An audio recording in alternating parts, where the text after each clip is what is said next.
সুপ্রভাত বন্ধুরা, কেমন আছো তোমরা? নিশ্চয়ই ভালো আছো, আমরাও সবাই ভালো আছি। আরও একটা নতুন রেসিপি নিয়ে চলে এলাম, এগ রোল। আর এখানে 4 বাটির মতো ময়দা নিয়ে নিয়েছি, আর এখানে পরিমাণ মতো লবণ দিয়ে দিচ্ছি। দিয়ে দেবো রিফাইন তেল,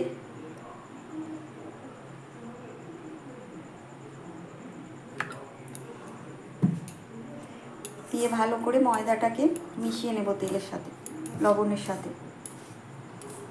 অল্প জল দিয়ে মাখবো, কতটা জল লাগে।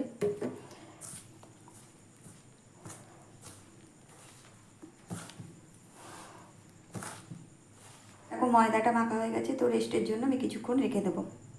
খুব নরমও নয়, খুব আবার একদম শক্ত করিনি, যেমন আর কি লুচি পরোটার মতো আর কি মেখেছি। এখন চাপা দিয়ে রেস্ট করতে দেবো কিছুক্ষণ। তো ঢাকা খুলে দেখো আমি 6টা লেচি কেটে নিয়েছি।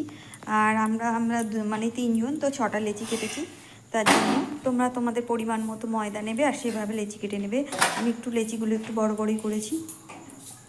তো দেখো আমি আগে এটা রুটিগুলো আর কি সব শিখে নিচ্ছি। যেমন আর কি দেখবে কোনো রাস্তা স্ট্রিট ফুডে আগে কিন্তু রুটিগুলোকে শিখে রেখে দেয়, তারপর এগুলো করে। দেখো বন্ধুরা, 6টা রুটি আমি শিখে নিয়েছি।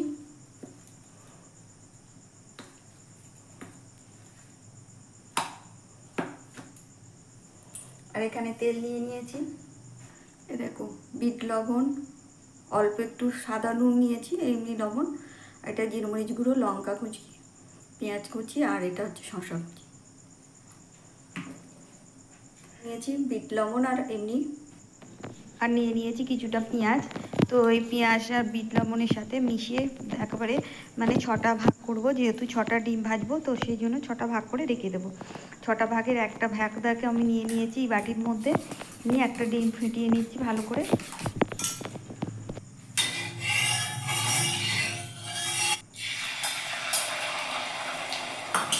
এবার কিন্তু আমি ডিমটাকে দিয়ে আর ভালো করে দেখো, এই রুটিটা অল্প করে শিকে রাখা ছিল, তো ভালো করে হাত দিয়ে এভাবে চেপে চেপে ঘুরিয়ে দিতে হবে, তাহলে কিন্তু ডিমটা চারিদিকে হয়ে যাবে।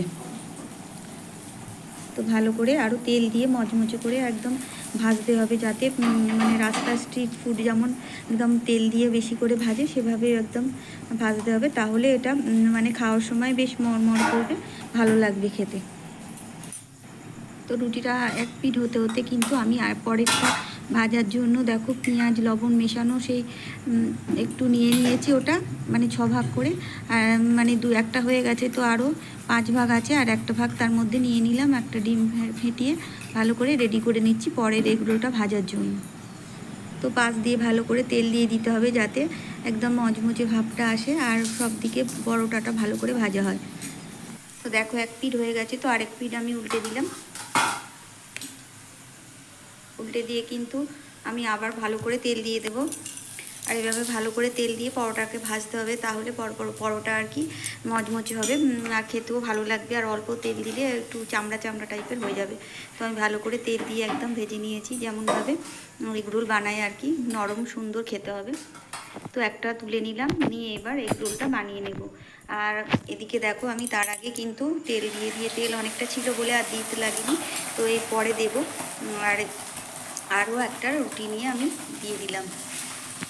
ভালো করে এভাবে চেপে চেপে দিচ্ছি, যাতে চারিদিকে এটা ডিমটা স্প্রেড হয়ে যায়। তো ডিমটা চারিদিকে ছড়িয়ে গেছে, তো এখন দেখো ওটা হতে দেবো কিছুক্ষণ। আর ততক্ষণের মধ্যে আমি একটু উল্টে দেখে নিচ্ছি, অনেক সময় চুঙে যায়, তো সেই জন্য একটু একবার উল্টে দিলাম, দিয়ে ভালো করে আবার তেল দিয়ে দিলাম।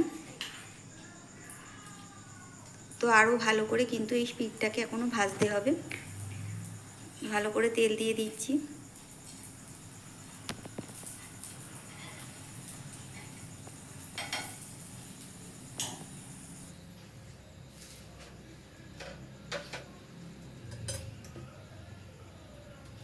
আর মাঝে মাঝে এভাবে দেখে নিতে হবে যে একটু যেটা ওই যে পিঠটা দিয়েছি আর কি চাটুতে, সেটা ঠিকঠাক মতো ভাজা হয়েছে কিনা, তা না হলে কিন্তু পুড়ে যাবে কিংবা কাঁচা থাকবে।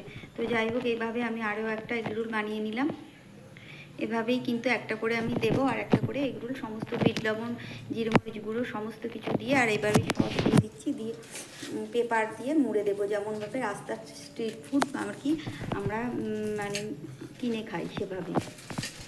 তোমরা কিন্তু এর মধ্যে চিলি সসও খেতে পারো, কিন্তু আমরা শুধু টমেটো সস দিয়েই করলাম, কারণ বাড়িতে আমার টমেটো সস দিয়েই সবাই খেতে ভালোবাসে। দেখো একটা এগ রোল আমার বানানো কমপ্লিট হয়ে গেছে।